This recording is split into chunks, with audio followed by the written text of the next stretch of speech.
Sharos from Sri Lanka, he says, what is the definition? Who are the Khawarij?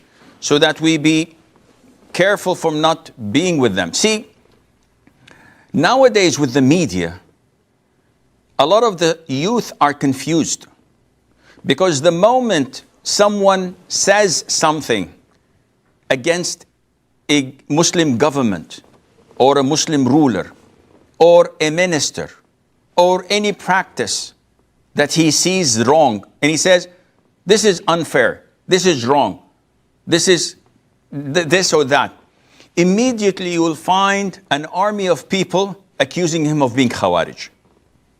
And this is totally unfair, un-Islamic, because you cannot label someone to be a hypocrite or to call him as a kafir. And these people know this, that there are conditions to be fulfilled, there are obstacles to be made sure they do not exist before we can label someone as a kafir or as a hypocrite or as a mushrik, and likewise as a Khawarij. You can't label people simply as such. So this is why a lot of the youth are saying, okay, whenever I open my mouth, they say you're a Khawarij. What is this? No, Khawarij is a cult, it is a sect that was found at the time of the Prophet ﷺ. And their main characteristics is, one, they see it is fit and permissible to rebel and overthrow Muslim rulers. This is a very prominent characteristic. So all what you see among those who called for the Arab Spring, overthrowing governments, taking down Muslim rulers, just because they were unfair or they were tyrants, they're still Muslim. This is a prominent characteristic of Al-Khawarij. Number two is giving takfir. So you oppose me, you're a kafir. And this is found not only with the Khawarij, it's found also with other deviant sects. You don't believe that the Prophet ﷺ was light and created from Allah's light, you're a kafir. You're this, you're that. So these two main traits and characteristics, if found in an individual, he would be from among the Khawarij. Anything else? A lot. If you study their literature and how they think, you will find that they have no problem in killing Muslims and being in truce with the non-Muslims. You will find that they have no problem in taking your money unlawfully, or anyone else who's not with them, because they think that all of them are kuffar and their wealth, their blood is all halal for us. And this is very dangerous. And if you go through their websites, you will never find a reliable scholar. You will never find a scholar who's known as a person. All what you will see is Abu Hatim al-Zarkashi, Abu Mujahid al-Tunisi, Abu Abdullah al-Najdi. Nicknames. Who are they? I don't know. And you will find articles, PDFs, pages and pages of quotations here and there. You don't know who wrote them. And they are made to deceive and to confuse the Muslims. It could have been written by the CIA or the KGB or whatever. Who cares? But it's definitely used to confuse the Muslims. So without referring back to the true, real scholars of Islam, whom we have a lot and plenty of, these youth are in great danger, and Allah knows best. Can you tell me about Ahlul Hadith? Can we follow them? In my country, most people say that they are not good. We should not follow or listen to them. Is that true? First of all, Jasia, Ahlul Hadith is a name, a label. And everyone can claim the label and not necessarily be part of that school. So everybody says we are Ahlul Sunnah wal Jama'ah. And so many of those who label themselves as Ahlul Sunnah wal Jama'ah are actually deviant sects who do not relate to Ahlul Sunnah wal Jama'ah. So Ahlul Hadith, Ahlul Sunnah wal Jama'ah, As-Salafiyya, they are all under the same umbrella that follows the Qur'an, the Sunnah, and the righteous predecessors in their understanding of all of that. Now, to just label yourself that you are from Ahlul Hadith is not sufficient.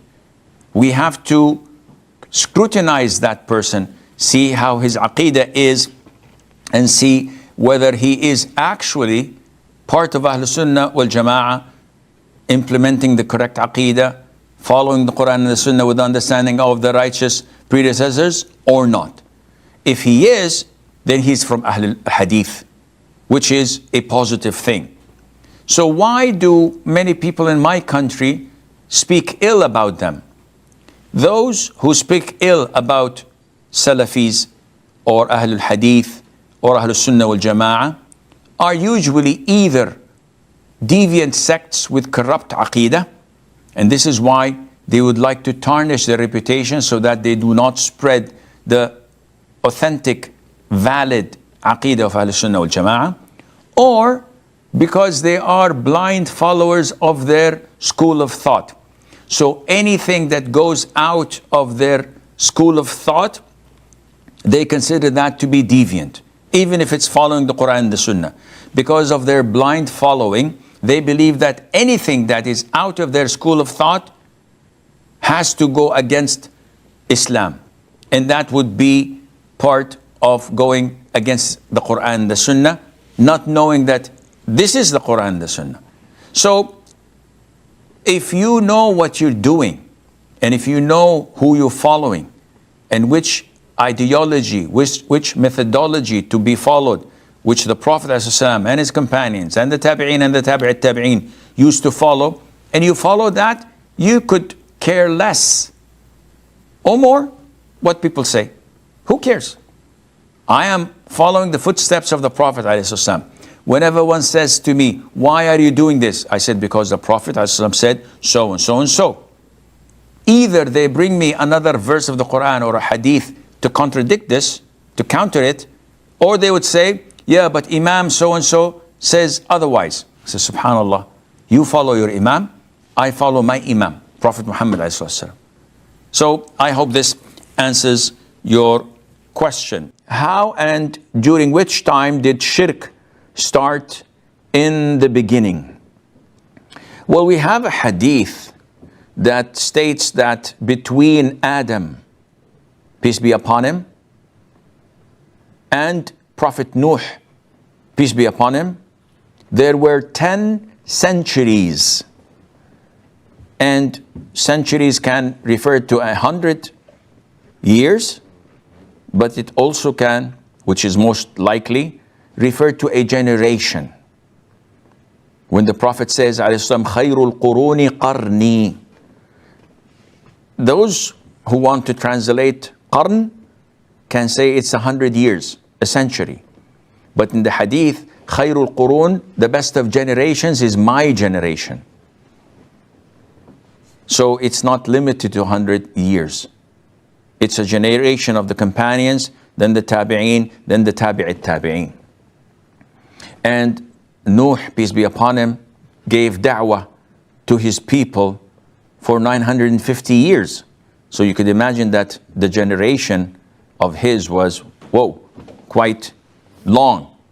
So there were 10 generations between Adam and Nuh. All of them were on Tawheed, on Islam. But the people of Nuh came up with the concept of shirk. As Ibn Abbas, may Allah be pleased with him, and his father said that there were 5 righteous men whom were considered to be among the elite of their people. And when they died, they wept and cried for their loss. So Shaitan, the devil, came to them and said, why don't you build statues on their graves, so that whenever you see these statues, you remember how righteous they were, and you would increase in doing ibadah and worshipping Allah. So they liked the idea and they did so.